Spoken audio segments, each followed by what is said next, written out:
ሰላምና ጤና ለእናንተ ይሁን። የተወደዳችሁ የኮከብ ስፖርት ቤተሰቦቻችን እንዴት አላችሁ? ዛሬ የተለያዩ ስፖርታዊ መረጃዎችን ወደ እናንተ እናደርሳለን። ከአርሰናል የጉዳት ዜና ጋር በተያያዘ የምንላችሁ ነገር ይኖራል። ፔፕ ጋርዲዮላ ከሱ ጋርም የተያያዘ አዳዲስ መረጃዎች አሉ። የሊቨርፑል አዲስ ቁጥራዊ መረጃ እሱን እንነግራችኋለን። ከዛ ውጪ ስለ ኦስማን ዴምቤሌ እና ስለ ላሚን ያማልም አንዳንድ መረጃዎችን ወደ እናንተ እናደርሳለን። አብራችሁን እንድትቆዩ እንጋብዛለን። እንግዲህ አርሰናል በተጫዋቾች ጉዳት እየተቸገረ ነው። በተለይ በተያዘው የውድድር ዘመን ላይ ተደጋጋሚ ጉዳት ካጋጠማቸው ተጫዋቾች መካከል አንዱ ኦዴጋርድ ነው እና ኦዴጋርድ በዌስትሃሙ ጨዋታ ላይ የጉልበት ጉዳት በተለይ የግራው ጉልበቱ ተጎድቶ እንደወጣ እናቀለን በመጀመሪያው አጋማሽ ላይ እና ይህንን አስመልክቶ አርሰናል መግለጫ ወጥቷል። 30 ደቂቃ እንኳን አልሆነው ነበር ተጫዋቹ ተቀይሮ ሲወጣ። አሁን ከኖርዌይ ብሔራዊ ቡድን አሁን በቀጣይ ኢንተርናሽናል ብሬክ አለ፣ ጨዋታዎች የሊግ ጨዋታዎች አይኖሩም እና ኦዴጋርድ በእነዚህ የኢንተርናሽናል ጨዋታዎች ላይ እንደማይኖር ተረጋግጧል። አርሰናል በተጫዋቹ ጉዳይ መግለጫ ወጥቷል፣ በጤናው ጉዳይ ላይ ማለት ነው።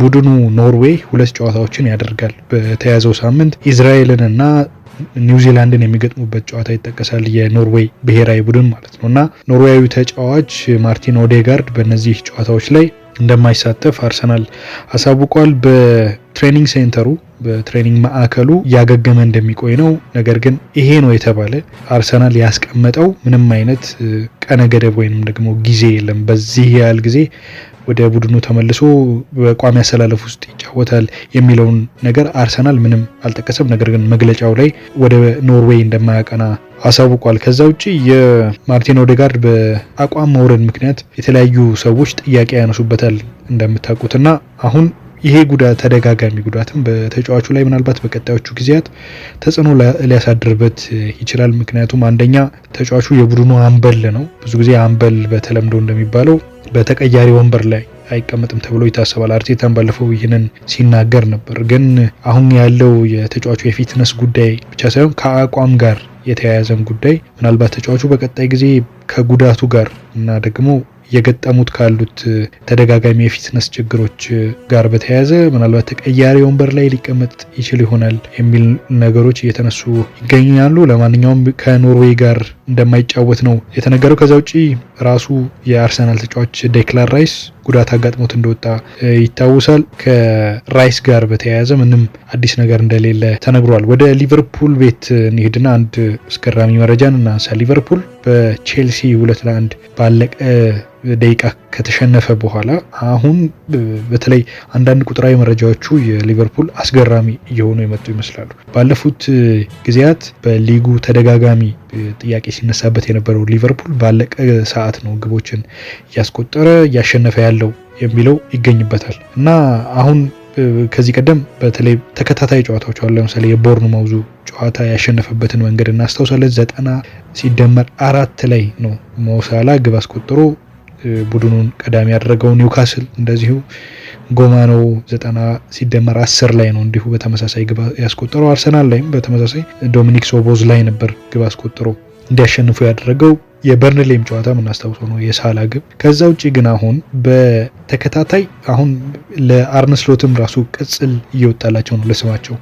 ልክ 80 ደቂቃ ሲገባ ሊቨርፑል ሌላ አይነት የማሸነፍ እና የመሸነፍ ሪከርድ እያስመዘገበ ነው እና ስሎት ታይም እያሉት ነው የሊቨርፑል ደጋፊዎች። ከ80 በኋላ ያለውን ደቂቃ ስሎት ታይም ብለው የአርነ ስሎት ሰዓት ብለው ቅጽል አውጥተውለታል እና ይሄ አንዱ እያስመዘገበ ከሚገኘው ውጤት ጋር ነው። ባለፉት 2 ሳምንታት ደግሞ ልክ በተደጋጋሚ ሲያሸንፍ እንደነበረው ሌላ ደግሞ አንድ ፈተና ገጥሞታል። ለምሳሌ ባለፉት ተከታታይ 2 ሳምንታት ሽንፈት አስተናግዷል ሊቨርፑል እና ይሄ ሽንፈት ያስተናገደበት መንገድም አንዱ ከ80 ደቂቃ በኋላ 7 ጨዋታዎችን ወይ አሸንፎ ወይ እንዲያሸንፍ ውጤት ቀያሪ ግቦች የተቆጠሩበት ከሊቨርፑል ጋር አዲስ ክብረ ወሰን ሆኖ ተመዝግቧል እና በ2025/26 የውድድር ዘመን በ7 ጨዋታ ሊቨርፑል ከ80 በኋላ በሚያገባቸው ግቦች ሲያሸንፍና በተቃራኒው ደግሞ ሲሸነፍ የተመለከትንበት ነውና ከዚህ በፊት አጋጥሞ አያውቅም እንደዚህ ነገር። በፓላስ ባለቀ ሰዓት በተቆጠረበት ግብ እንደተሸነፈ እናስታውሳለን እና አሁን በተመሳሳይ በቼልሲ በኤስቴቫኦ ያለቀ ሰዓት ግብ ተሸንፏል እና 7 ጨዋታዎችን በ2025/26 የውድድር ዓመት ሊቨርፑል ከ80 ደቂቃ በኋላ ግብ አስቆጥሮ ያሸነፈባቸውና አንዳንዶቹ ሁለቱን ጨዋታዎች ደግሞ የተሸነፈበት ሆኖ ተመዝግቧል። ሊቨርፑል ከዚህ ቀደም በነበረው አይነት ተከታታይ ውድድሮችን ሲያደርግ በነበረው አይነት ፔስ እየሄደ ነው ለማለት አይቻልም። ምክንያቱም በመጀመሪያዎቹ ሳምንታት ባለቀ ሰዓት ግቦችን እያስቆጠረ ይሄድ እንጂ ነጥብ እየያዘ ይወጣ ነው። ከዚሁ ጋር ተያይዞ አንድ ክብረ ወሰን የሆነ የፔፕ ጋርዲዮላን ቁጥራዊ መረጃ እናንሳ። ጋርዲዮላ አዲስ ክብረ ወሰንን ተጋርቷል ከአሌክስ ፈርጉሰን ጋር በፕሪሚየር ሊጉ ታሪክ በ349 ጨዋታዎችን በማድረግ 250 የፕሪሚየር ሊግ ድሎችን በማስመዝገብ አዲስ ክብረ ወሰንን አስመዝግቧል። ከዚህ ቀደም በእንግሊዝ እግር ኳስ ታሪክ ውስጥ ትልቅ ቦታ ያላቸው ሰር አሌክስ ፈርጉሰን ነበሩ። 250 ጨዋታዎችን በማሸነፍ 404 ጨዋታዎችን ማድረግ ነበረባቸው። በተመሳሳይ አርሴን ቬንገር 250 ጨዋታዎችን ለማሸነፍ 423 ጨዋታዎችን ማድረግ ነበረባቸው። ከዛ ውጪ ዴቪድ ሞየስ 250 የሊግ ጨዋታዎችን ለማሸነፍ ወደ 645 ጨዋታዎችን ማድረግ ነበረባቸው እና አሁን ፔፕ ጋርዲዮላ ያስመዘገበው የ250ኛ ድሉ 349ኛ ጨዋታ በመሆኑ ፔፕ ጋርዲዮላ በማንቸስተር ሲቲ ቤት አዲስ ክብረ ወሰን አስመዝግቧል። በጣም ትልቅ ስኬት ነው ማለት ይቻላል። ወደ ማንቸስተር ሲቲ ቤት ከመጣ በኋላ ተከታታይ የሊግን ከዛ ባሻገር የቻምፒዮንስ ሊግ ዋንጫ ማሳካቱን እናስታውሳለን።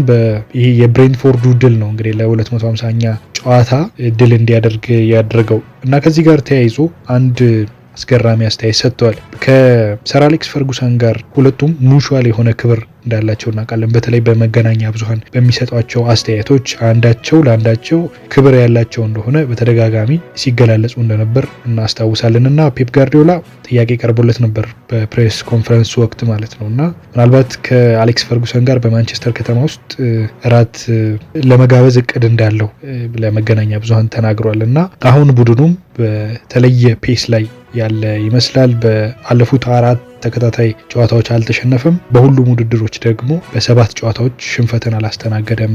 ፔፕ ጋርዲዮላ የጉዳት ጥያቄዎች፣ የውህደት ጥያቄዎች አሉ። አሁን ለምሳሌ ሮድሪ እንደገና ጉዳት አጋጥሞታል። ነገር ግን ቡድኑ አሁን ያለበት አቋም ጥሩ ይመስላል። ወደ ስፔን እንሂድና ደግሞ አንድ መረጃ እናንሳ።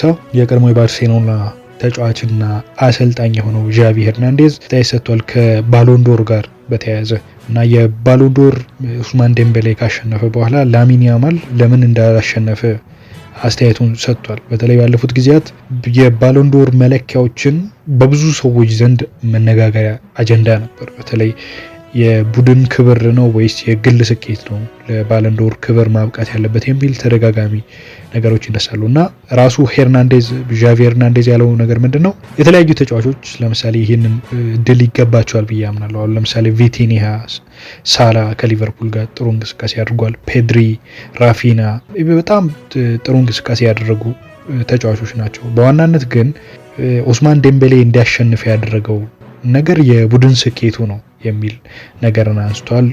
ላሚን ያማል ገና ታዳጊ ተጫዋች ነው። ወደፊት ብዙ